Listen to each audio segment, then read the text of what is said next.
Un joven de un pequeño pueblo en los Pirineos estaba jugando fuera en la nieve recién caída, y cuando sus padres fueron a verlo, había desaparecido sin dejar rastro.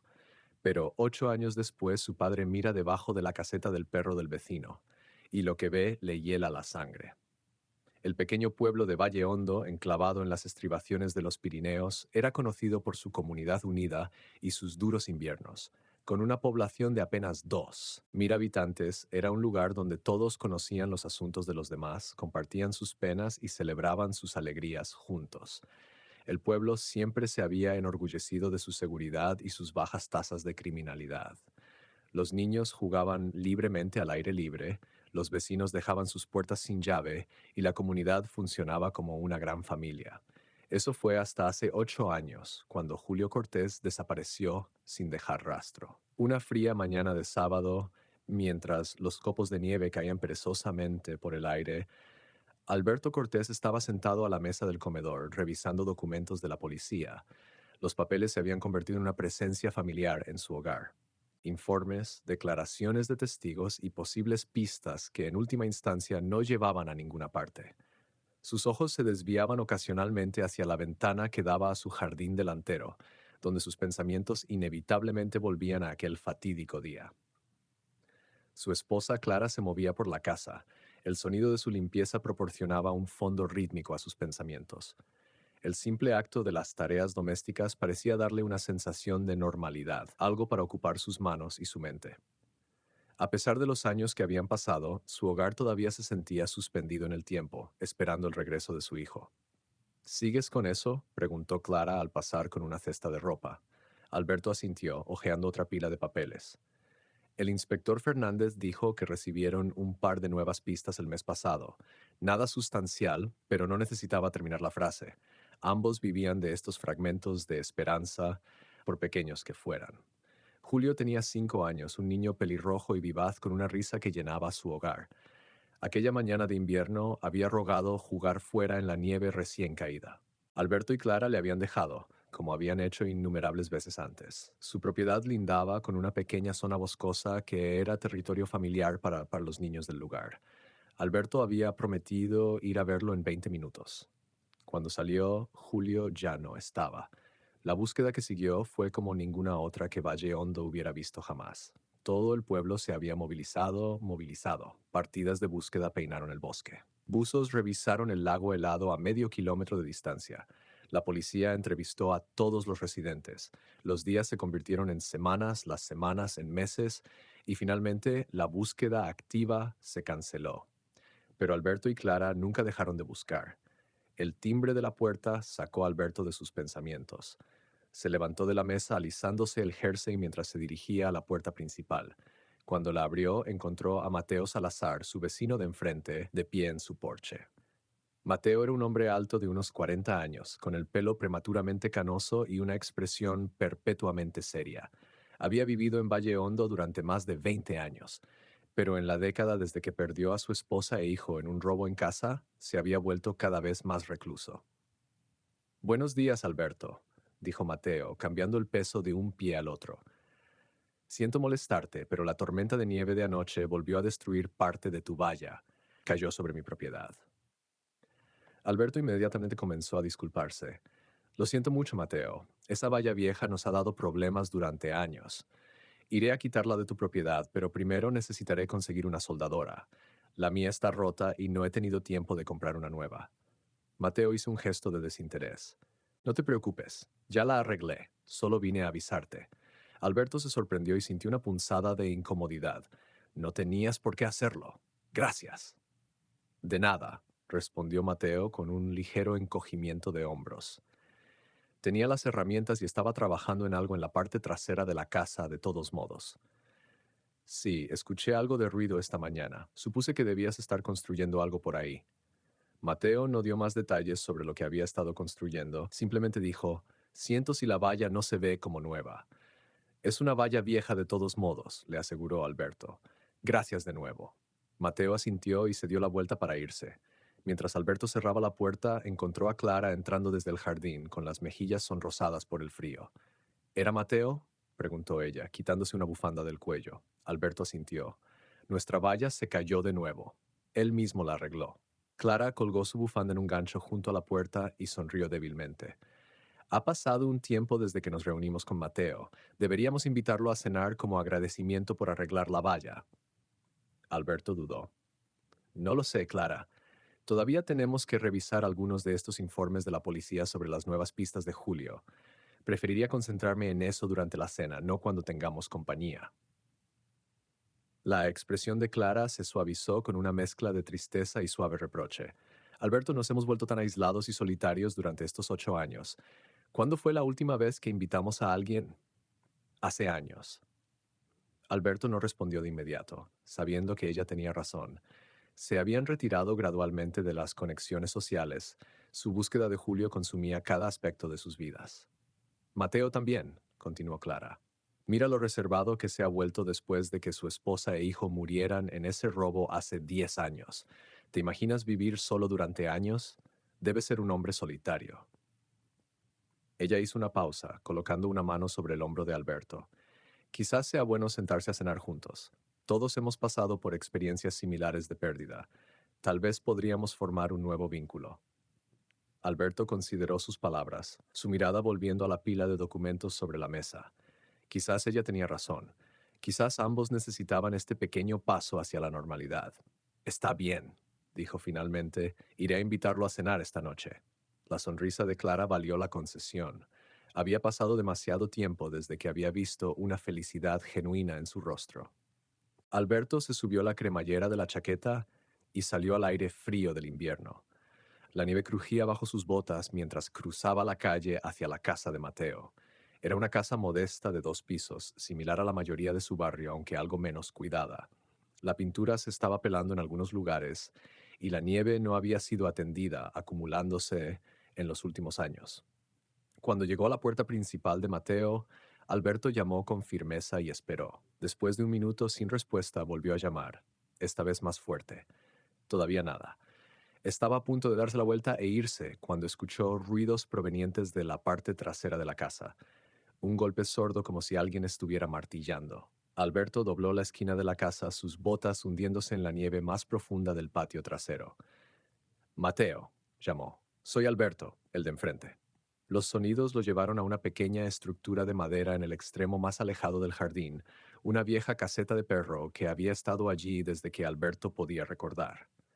Mateo estaba agachado dentro, aparentemente ajustando algo.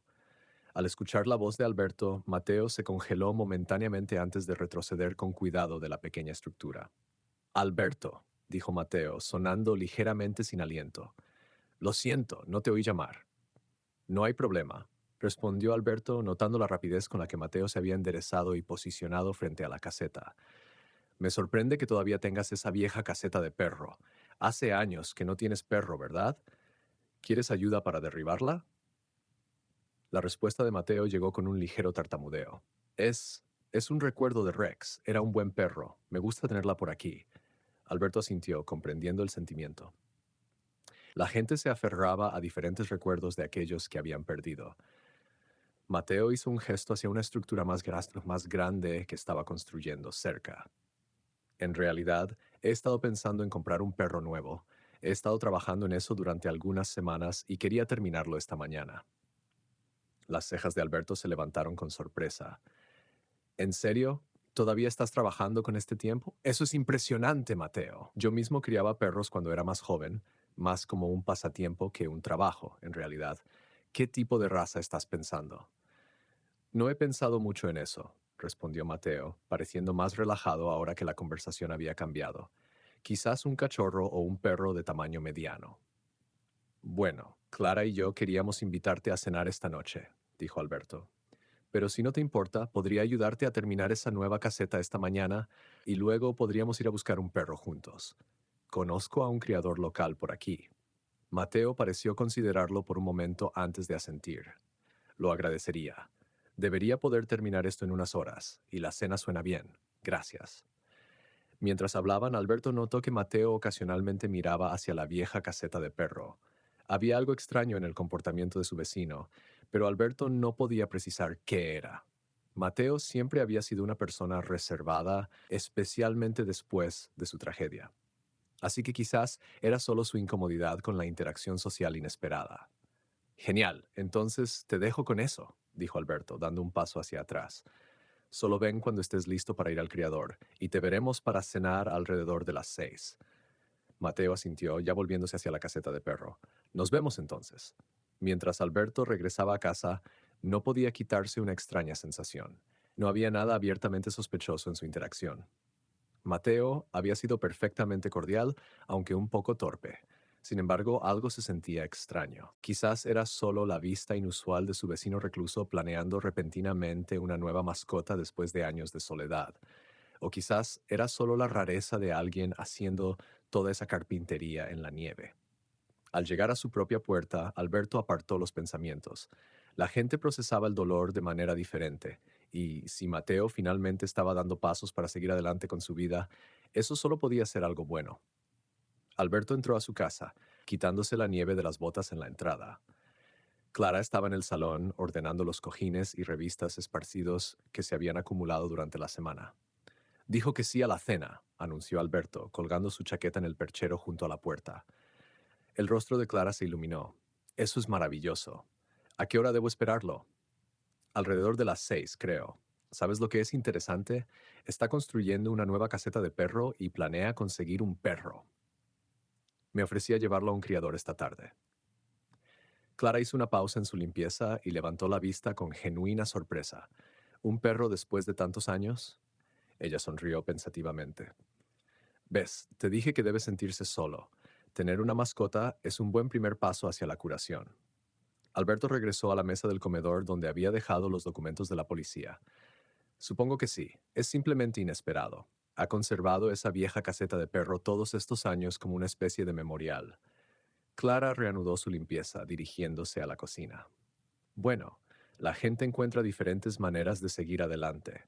Hablando de eso, necesitamos la compra para la cena de esta noche. Nos estamos quedando sin todo y quiero hacer algo especial. Alberto suspiró en voz baja, mirando la pila de papeles que tenía delante. Había esperado pasar la mañana revisando las nuevas pistas, recopilando sus pensamientos antes de que la semana que venía volviera a consumir su tiempo. ¿Puedes ir tú a buscar lo que necesitamos? Realmente me gustaría terminar con estos documentos hoy. Si no te importa, ¿puedes ayudarme con la compra en su lugar? Preguntó Clara. Quiero limpiar la casa a fondo para esta noche, y sabes, no conduzco bien con este tiempo. Hace demasiado frío para caminar o esperar el autobús. Alberto miró la expresión esperanzada de su esposa y sintió una punzada familiar de culpa. Ella pedía tan poco en estos días, y ella había sido quien sugirió reconectar con su vecino, un pequeño pero significativo paso hacia la normalidad. Está bien, concedió. Todavía tengo algo de tiempo antes de que Mateo esté listo para ir al criador de todos modos. Haré la compra, dejaré todo aquí y luego saldré con él si está listo. La sonrisa agradecida de Clara valió el sacrificio de sus planes de la mañana. Rápidamente escribió una lista de la compra, añadiendo artículos mientras revisaba la despensa y la nevera. Alberto salió de nuevo, despejando un camino desde su puerta principal hasta la entrada antes de encender el coche. Dejó el motor al ralentí por un tiempo para que se calentara, su aliento curvándose en pequeñas nubes en el aire frío y fresco. Cuando estaba a punto de salir del camino de entrada, notó que Mateo cruzaba la calle hacia él. Alberto, llamó Mateo, acercándose a la ventanilla del coche. Alberto bajó la ventanilla. Hola, ¿ya has terminado con la caseta del perro? Mateo negó con la cabeza. En realidad, acabo de recordar que ya tengo planes de reunirme con unos amigos esta mañana. Tendré que cancelar nuestro viaje al criador, pero aún así vendré a cenar esta noche. No hay problema en absoluto, respondió Alberto, sorprendido de que el recluso Mateo tuviera planes sociales. Solo voy a hacer la compra. Nos vemos a las 6. Mateo asintió y se volvió hacia su propia casa. Alberto lo vio irse, y esa extraña sensación regresó. En todos los años que habían sido vecinos, nunca había sabido que Mateo mencionara amigos o reuniones sociales. Pero, de nuevo, no habían estado exactamente cerca en los últimos años. Ambas familias se habían retirado a sus penas privadas. Alberto condujo al supermercado, su mente alternando entre pensamientos de Julio y notas mentales de qué comprar. El supermercado estaba relativamente vacío para un sábado. La mayoría de la gente probablemente disuadida por el pronóstico del tiempo que predecía más nieve para más tarde ese día. Metódicamente trabajó a través de la lista de Clara, añadiendo algunos artículos que sabía que a ella le gustaban, pero que había olvidado escribir. Mientras cargaba los comestibles en el coche, pesadas nubes grises se acumulaban sobre su cabeza, prometiendo que la nevada pronosticada llegaría más pronto que tarde.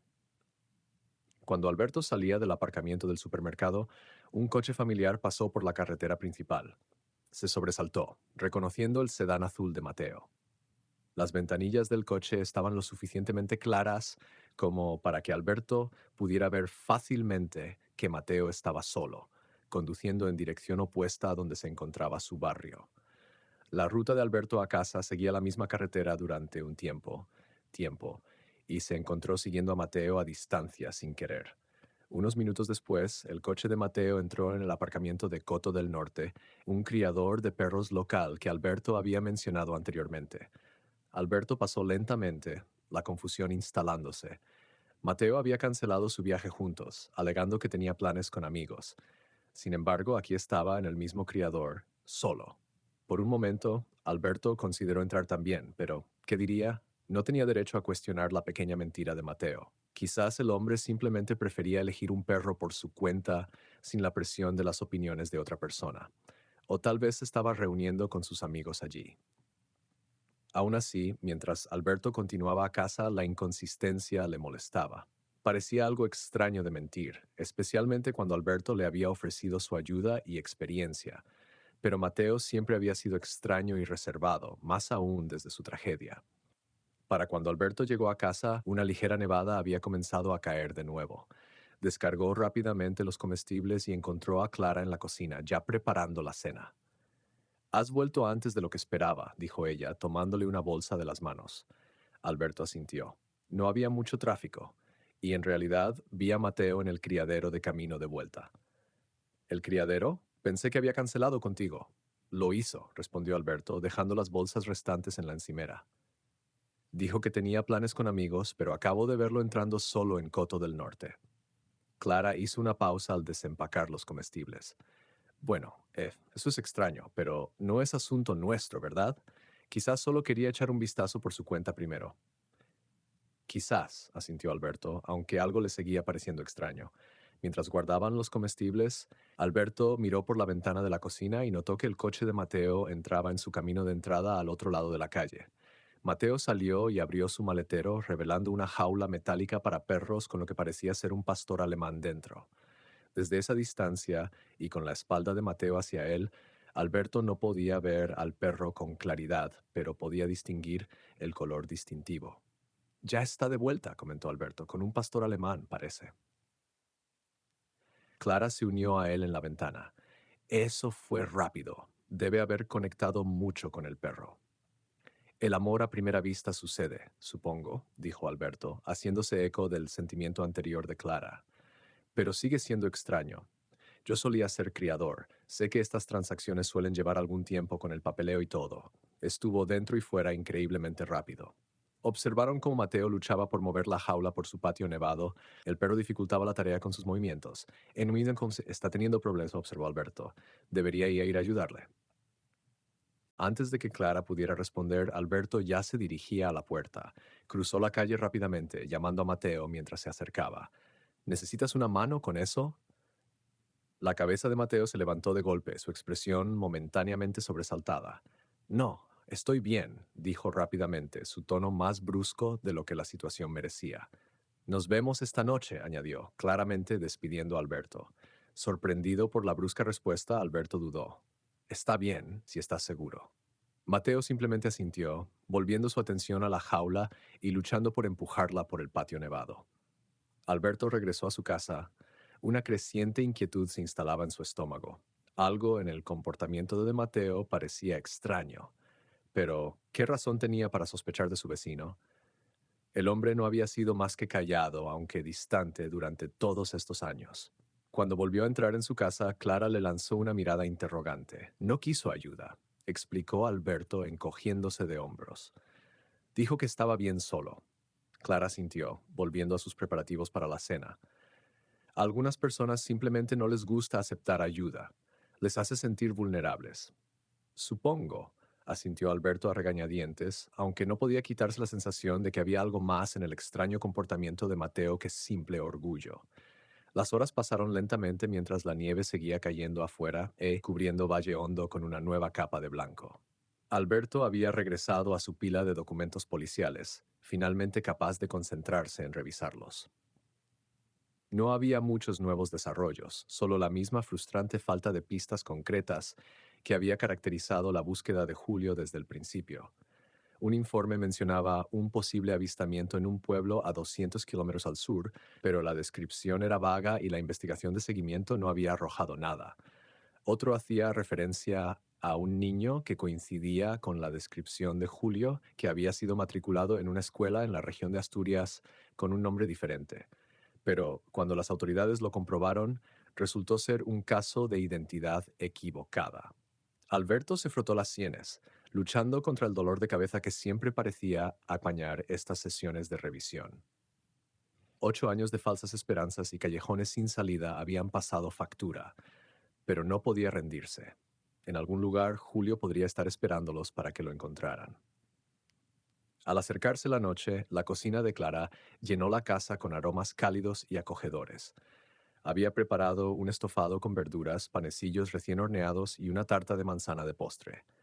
Era más elaborado que sus comidas habituales, una señal de lo importante que era para ella esta pequeña ocasión social. ¿Crees que realmente vendrá?, preguntó Alberto mientras ayudaba a poner la mesa. Clara colocó las servilletas junto a cada plato. ¿Por qué no iba a hacerlo? No lo sé. Se ha estado comportando de forma extraña hoy. Todos estos cambios de planes de última hora, la forma en que reaccionó cuando me ofrecí ayudar con el perro. Alberto se calló, sin saber cómo articular sus vagas aprensiones. Probablemente solo esté nervioso por socializar después de estar solo tanto tiempo, razonó Clara. Démosle el beneficio de la duda. Exactamente a las 6 sonó el timbre. Mateo estaba en su porche sosteniendo una botella de vino, su abrigo cubierto de nieve. Espero que este tinto esté bien, dijo, entregándole la botella a Alberto. Perfecto. Gracias, respondió Alberto, haciéndose a un lado para dejarlo entrar. Pasa, entra, fuera hace frío. Clara saludó a Mateo calurosamente, le quitó el abrigo y le agradeció por venir. La incomodidad inicial del reencuentro disminuyó gradualmente mientras Clara servía bebidas y se sentaban a la mesa. La conversación se mantuvo ligera al principio, noticias locales, el tiempo, temas inofensivos que requerían poca inversión emocional. Mientras comenzaban a comer, Alberto decidió abordar el tema de la nueva mascota de Mateo. Así que veo que hoy tienes un pastor alemán. ¿Cómo se está adaptando? El tenedor de Mateo se detuvo a mitad de camino hacia su boca, y Alberto notó una tensión sutil en su postura. Está bien, todavía adaptándose al nuevo entorno. Fue un viaje rápido al criador, dijo Alberto casualmente. Te vi dirigiéndote hacia allí cuando regresaba del supermercado, justo después de que mencionaras que te reunirías con unos amigos. Los ojos de Mateo parpadearon nerviosamente. Lo siento por eso, mi horario se volvió impredecible. Mi amigo canceló a última hora y estaba tan emocionado por tener un perro que simplemente fui al criadero. Alberto asintió, bebiendo su vino. Me sorprendió que procesaran todo tan rápido. Cuando yo criaba, el papeleo solo solía llevar un tiempo. Mateo se movió en su silla. En realidad, lo había pedido hace unos días. Solo fui a recogerlo. La explicación sonaba lo suficientemente razonable, pero Alberto no podía quitarse de la cabeza lo que recordaba de esa mañana. Mateo había dicho que ni siquiera estaba seguro todavía si quería un cachorro o una raza de tamaño mediano. Y algo en el comportamiento de Mateo ahora, la forma en que evitaba el contacto visual directo, el ligero temblor en su mano mientras alcanzaba su vaso, insinuaba una incomodidad que iba más allá de la simple torpeza social. Clara, sintiendo la creciente tensión, cambió suavemente de tema. Mateo, Alberto mencionó que perdiste a tu esposa e hijo hace 10 años. Lo siento mucho. Entendemos lo difícil que es perder a la familia. La expresión de Mateo se suavizó ligeramente. Sí, ha sido difícil vivir solo todos estos años. Sabemos algo de ese tipo de dolor, dijo Clara en voz baja. Después de que Julio desapareció, no pudo terminar su pensamiento. Mateo de repente se puso visiblemente agitado, su mirada fija en la ventana donde la nieve caía ahora con fuerza. Lo siento mucho, interrumpió, pero creo que debería ir a ver a mi perro. Está nevando más fuerte ahora y el perro nuevo podría estresarse con el ajuste. Se levantó bruscamente. Temo haberlo dejado afuera en la caseta y olvidé meterlo antes de venir aquí. Alberto miró por la ventana la intensa nevada. Sí, tienes razón. El viento también está aumentando. ¿Necesitas ayuda para meterlo? No, no, dijo Mateo rápidamente, casi presa del pánico ante la sugerencia. El perro es un pastor alemán y podría alarmarse con extraños. Incluso yo todavía me estoy familiarizando con él. Yo me encargo y vuelvo cuando termine. Clara se levantó de su silla. Claro, solo asegúrate de que tu perro esté seguro. Vivimos justo enfrente. No te preocupes por volver rápido si necesita tu atención. Mateo asintió agradecido y se dirigió a la puerta, dejando su abrigo colgado en el perchero con prisa. Después de que se fue, Alberto y Clara regresaron a la mesa, la repentina partida dejando un incómodo silencio en la noche. Eso fue extraño, comentó Alberto. Clara se encogió de hombros, rellenando sus copas de vino. Está preocupado por su mascota. Es comprensible. Supongo, asintió Alberto a regañadientes. Mientras continuaban su comida, Clara suspiró suavemente. Alberto, imagina si yo también me hubiera ido y tuvieras que ir a trabajar y cuidar la casa solo. Mateo ha estado manejando todo eso por sí mismo durante una década. Debe ser un hombre responsable para preocuparse tanto por su nuevo perro. Se merece algo de felicidad. Pasó el tiempo y Mateo no regresó. El pastel que Clara había horneado se quedó intacto en la encimera y el comedor se quedó en silencio, excepto por el ocasional tintineo de los cubiertos. Está bien si no vuelve, dijo Clara finalmente. El perro es nuevo, así que quizás esté teniendo problemas para que se adapte. Comenzó a despejar la mesa, pero se detuvo cuando notó el abrigo de Mateo todavía colgado junto a la puerta. Oh, se le olvidó el abrigo. Hace mucho frío afuera. Alberto se levantó. Se lo llevaré. Clara asintió, continuando con los platos mientras Alberto tomaba el abrigo de Mateo y el suyo propio antes de salir a la noche nevada. La nieve crujió bajo las botas de Alberto mientras cruzaba la calle, el aire frío mordiéndole el rostro expuesto. Los copos de nieve giraban a su alrededor, iluminados por las luces de la calle como pequeñas estrellas cayendo a la tierra. La casa de Mateo estaba oscura, excepto por una tenue luz visible de lo que Alberto asumió que era la cocina en la parte trasera. Se acercó a la puerta principal y llamó con firmeza, con el abrigo de Mateo doblado sobre su brazo. Después de esperar casi un minuto, sin respuesta, volvió a llamar, esta vez más fuerte. Todavía nada. Alberto frunció el ceño mirando su reloj. Había pasado más de media hora desde que Mateo se había ido de su casa. Seguramente no debería tardar tanto en meter un perro, incluso si estaba siendo difícil. Mientras estaba allí contemplando qué hacer a continuación, un ladrido distintivo vino del patio trasero. El perro seguía afuera con este tiempo. La preocupación superó la vacilación. Alberto se dirigió al costado de la casa, llamando mientras iba. Mateo, soy Alberto. ¿Estás bien? Te traje el abrigo.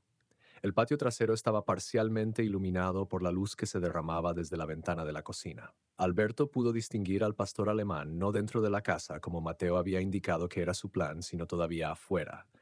El perro se movía inquieto dentro y fuera de su pequeña caseta, una cadena atada a su collar, limitando su movimiento. Alberto buscó a Mateo, pero no vio ninguna señal de él. La situación no tenía sentido. Mateo había dejado la cena específicamente para meter al perro. Sin embargo, aquí estaba, todavía encadenado afuera en el empeoramiento del tiempo. Acercándose con cautela, Alberto notó que la caseta de perro más grande que Mateo había estado construyendo aún estaba sin terminar, a pesar de su afirmación de esa mañana de que la completaría. Otra inconsistencia en un día cada vez más desconcertante. Mateo, Alberto llamó de nuevo, esta vez más fuerte, sin respuesta. Miró por la ventana de la cocina, pero no vio movimiento dentro. El coche de Mateo seguía en la entrada, y con este tiempo a esta hora parecía poco probable que hubiera ido a pie a algún sitio, especialmente sin su abrigo. Alberto sacó su teléfono y marcó el número de Mateo. La llamada fue directamente al buzón de voz después de varias llamadas.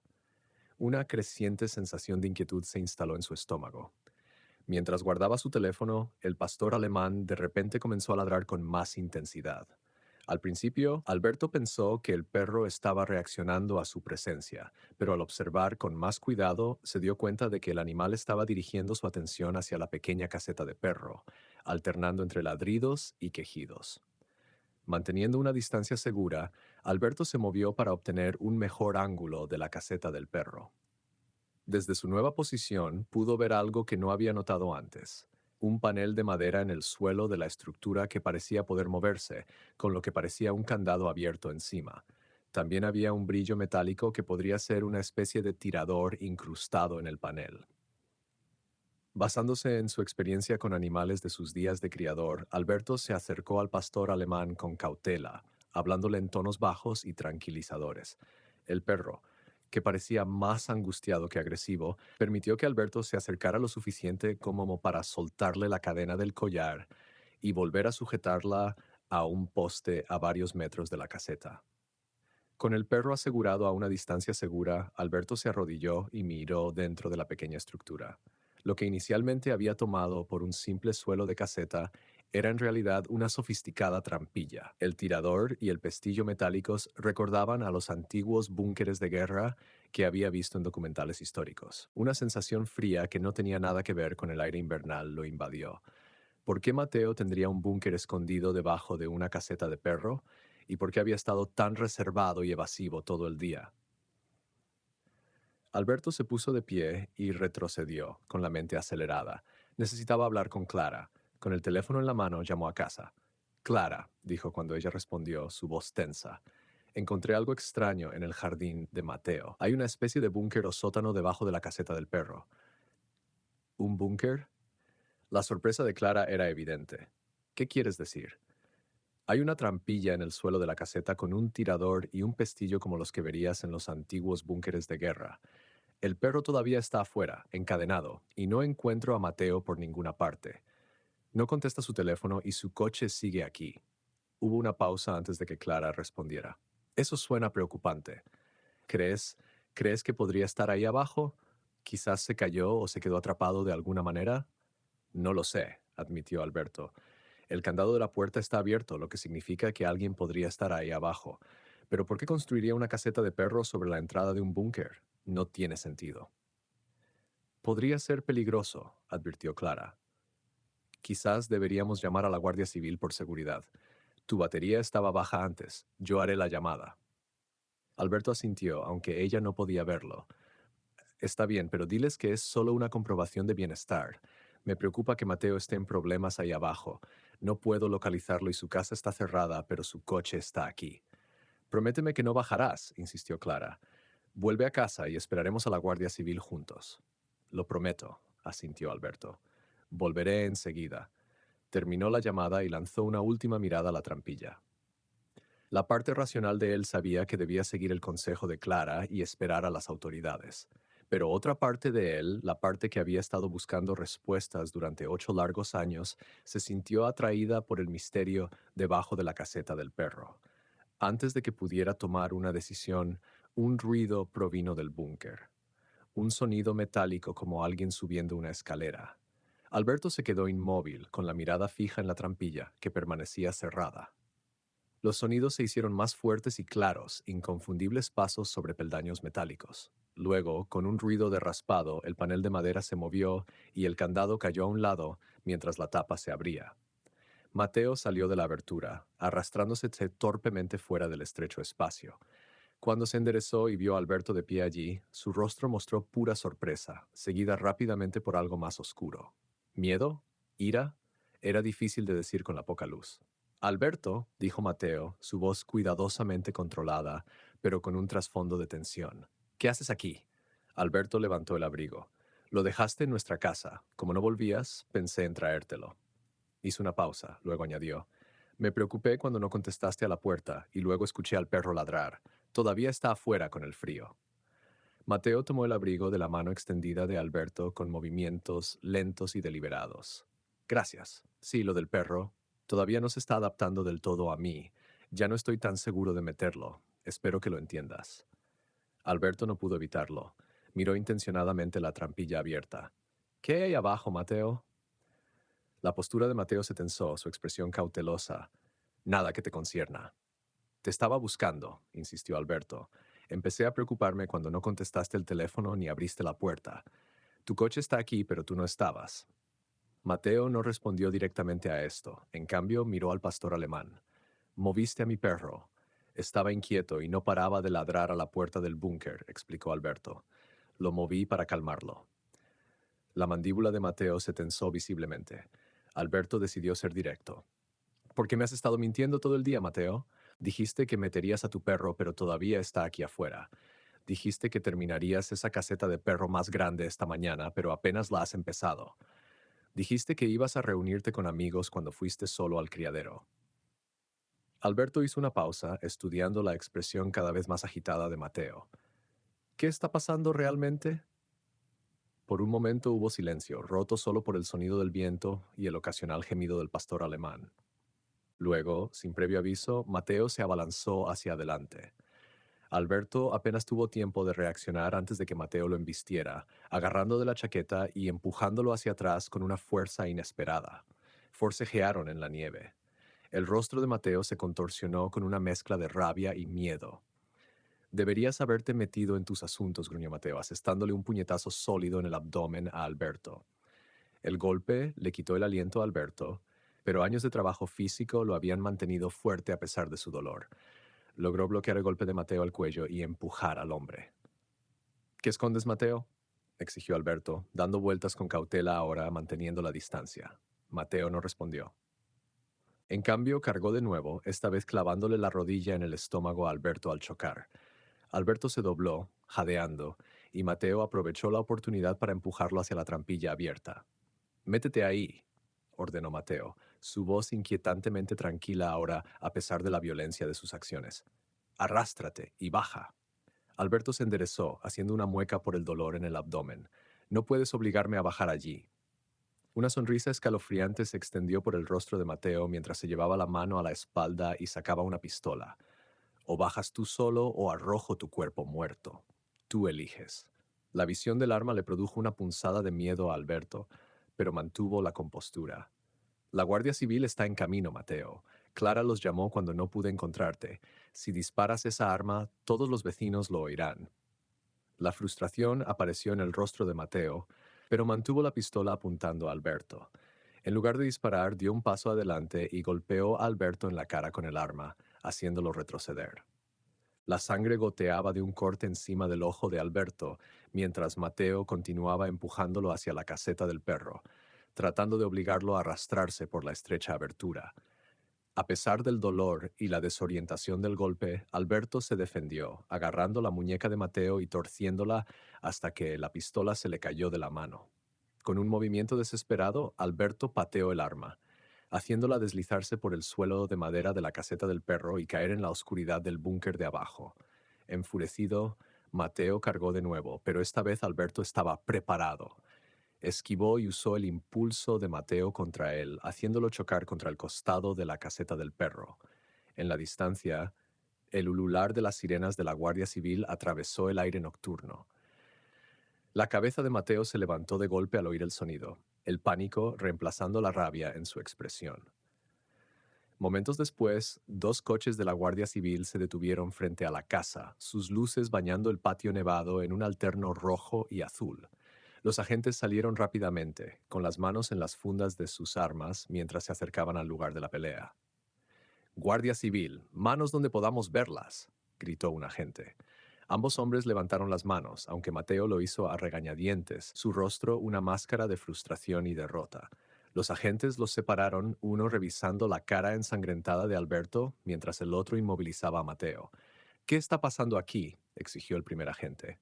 Antes de que Alberto pudiera responder, Clara apareció habiendo seguido los coches de la Guardia Civil desde su casa.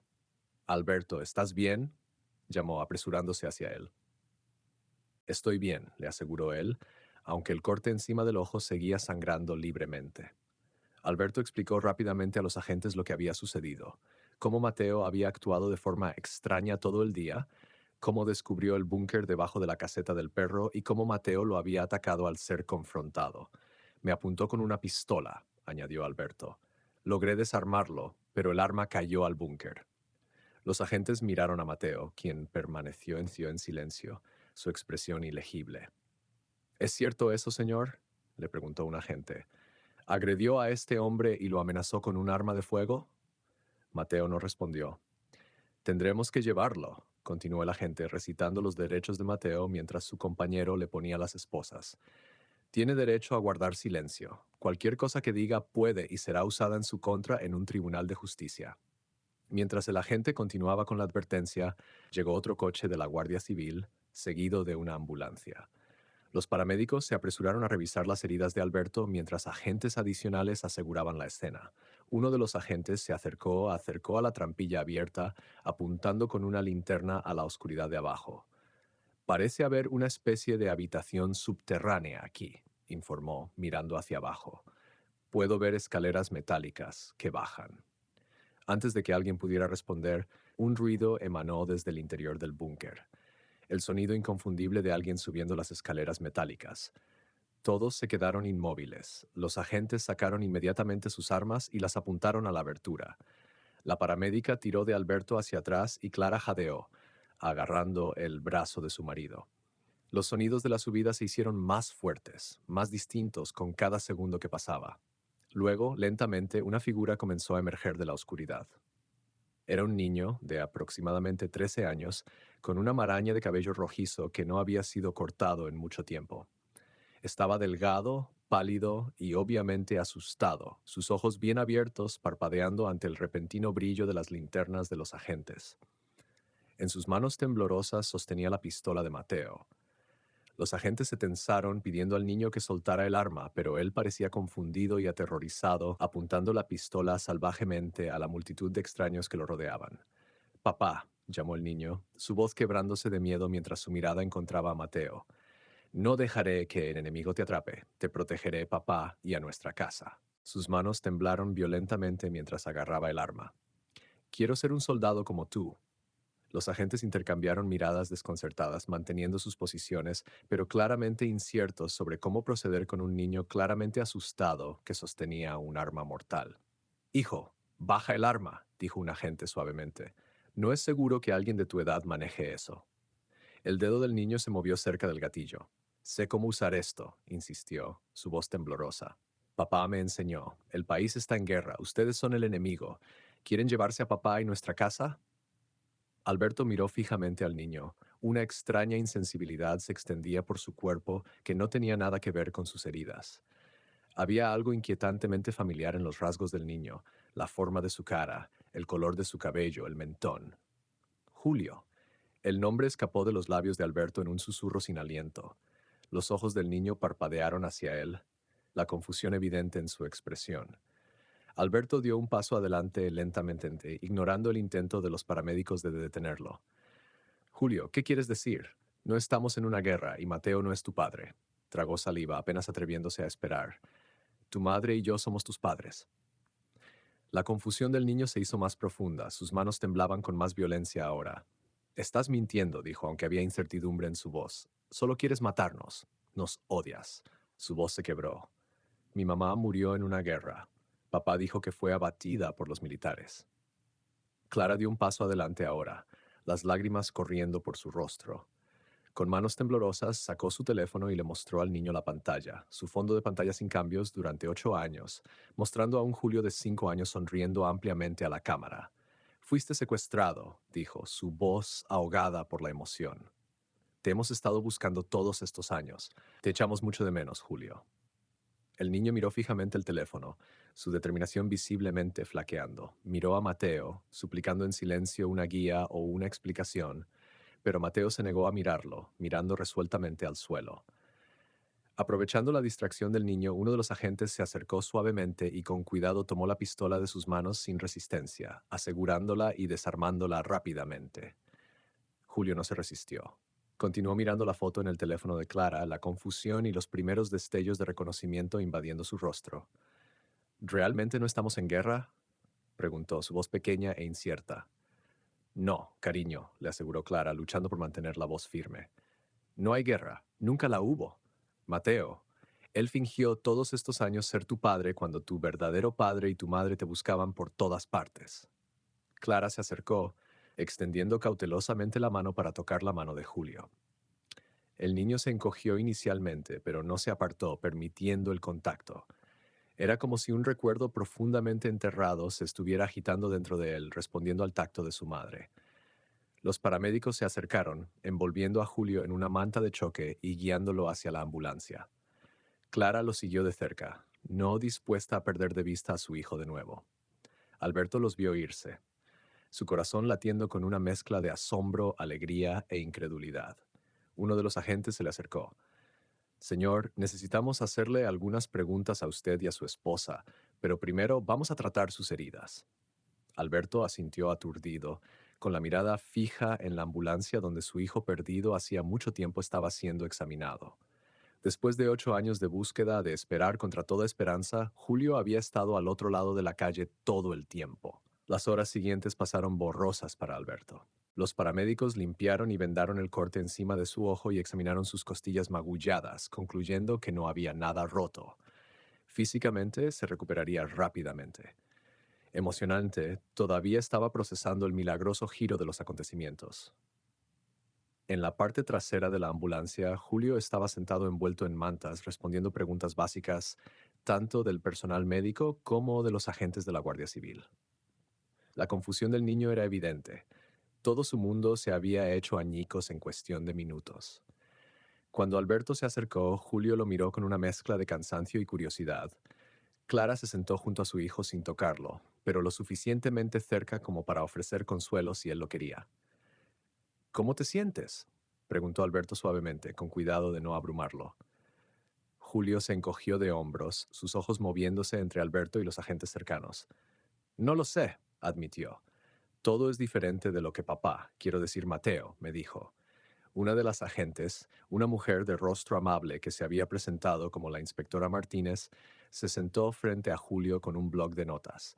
Julio, sé que esto es confuso, pero ¿puedes contarnos un poco cómo fue vivir con Mateo? ¿Alguna vez te hizo daño? Julio negó con la cabeza. Solo me estaba entrenando muy duro, entrenamiento físico y recientemente cómo usar la pistola. Hizo una pausa, frunciendo el ceño. Dijo que necesitaba aprender a protegerme para cuando él ya no estuviera. Dijo que la guerra duraría mucho tiempo. Me dijo que me escondiera en lo profundo del búnker porque las cosas empeoraban afuera. ¿Sabes en qué año estamos, Julio?, preguntó la inspectora Martínez suavemente. El niño dudó. Papá Mateo dijo que no importa ahí abajo. El tiempo funciona de manera diferente en tiempos de guerra. Es 2007. La inspectora le informó. Llevas 8 años desaparecido. ¿Recuerdas algo de dónde vivías antes del búnker? La frente de Julio se arrugó en concentración. Yo. No lo sé. He estado en el búnker desde que tengo memoria. Mateo dijo que era demasiado peligroso afuera por la guerra. Miró a su alrededor el barrio pacífico, aunque nevado. Pero no hay guerra, ¿verdad? No, confirmó Alberto suavemente. No hay guerra. Nunca la hubo. Desde el coche de la Guardia Civil donde estaba detenido Mateo, pudieron verlo observándolos, su expresión ilegible. Otro agente se acercó a la ambulancia. Encontramos algo interesante en el búnker, informó.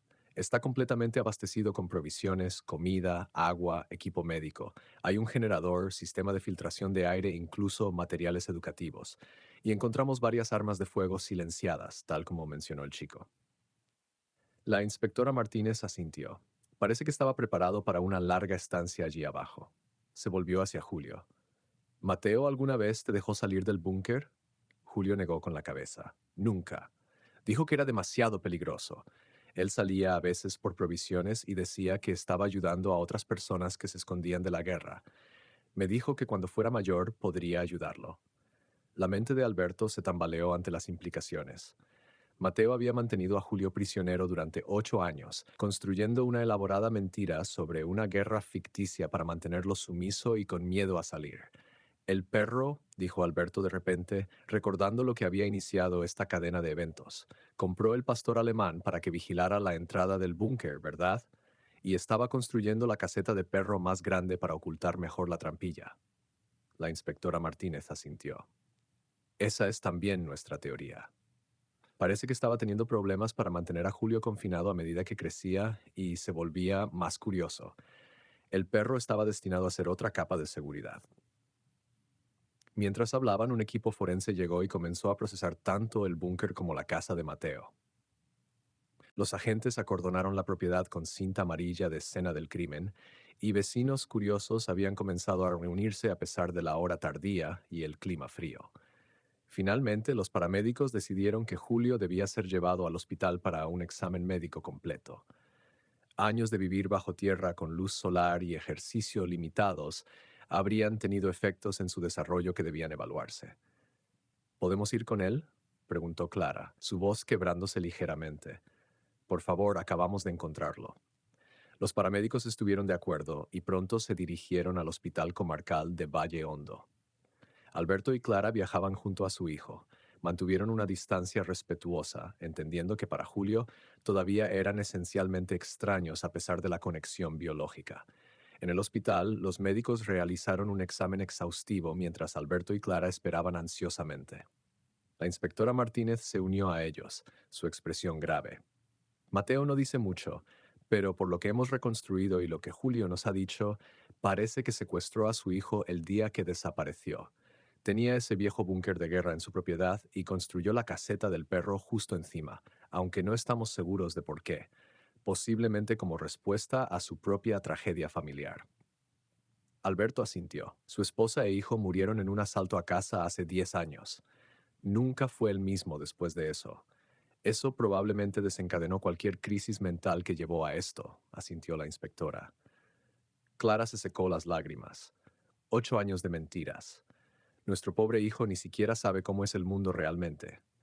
La recuperación psicológica será un desafío, reconoció la inspectora Martínez, pero los niños son notablemente resistentes. Con el apoyo y la terapia adecuados, tiene todas las posibilidades de adaptarse de nuevo a la vida normal. La doctora Vidal, la pediatra que había examinado a Julio, se acercó a ellos con un portapapeles en la mano.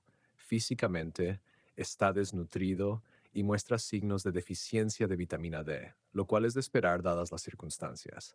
Su desarrollo muscular está por debajo del promedio para su edad, pero no hay signos de abuso físico.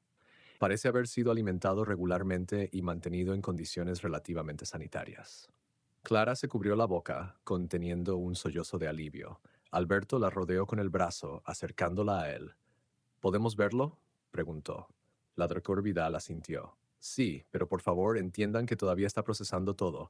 Ha hecho algunas preguntas sobre ustedes, lo cual es una señal positiva, pero no esperen reconocimiento o afecto inmediato. Esto llevará tiempo.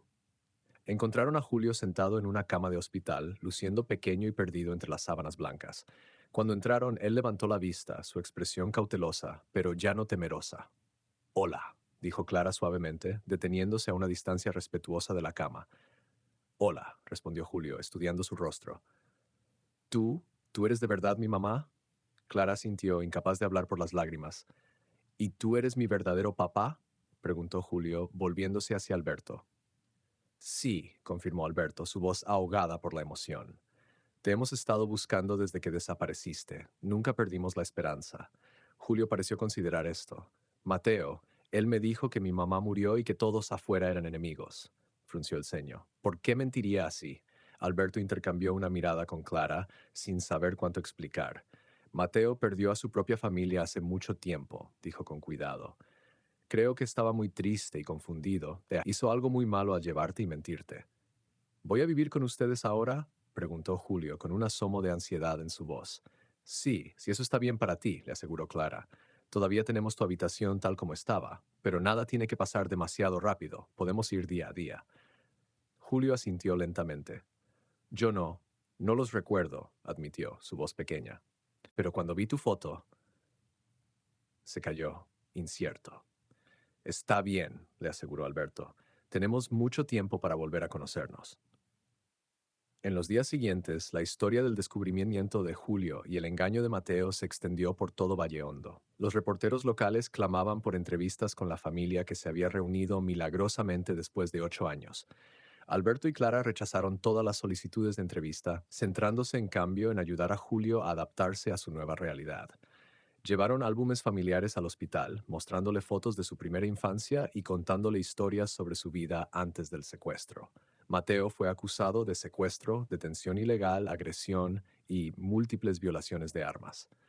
A raíz de su arresto, Los investigadores descubrieron diarios en el búnker que detallaban su deteriorado estado mental a lo largo de los años y su obsesión por crear una segunda familia después de perder la suya. Mirando a su hijo ahora, Alberto sintió una profunda mezcla de dolor por los años perdidos y gratitud por esta segunda oportunidad. El camino por delante no sería fácil. Julio necesitaría terapia intensiva para superar años de aislamiento y engaño, pero estaban juntos de nuevo. Después de 8 años de búsqueda, de esperar contra toda esperanza su familia final completa.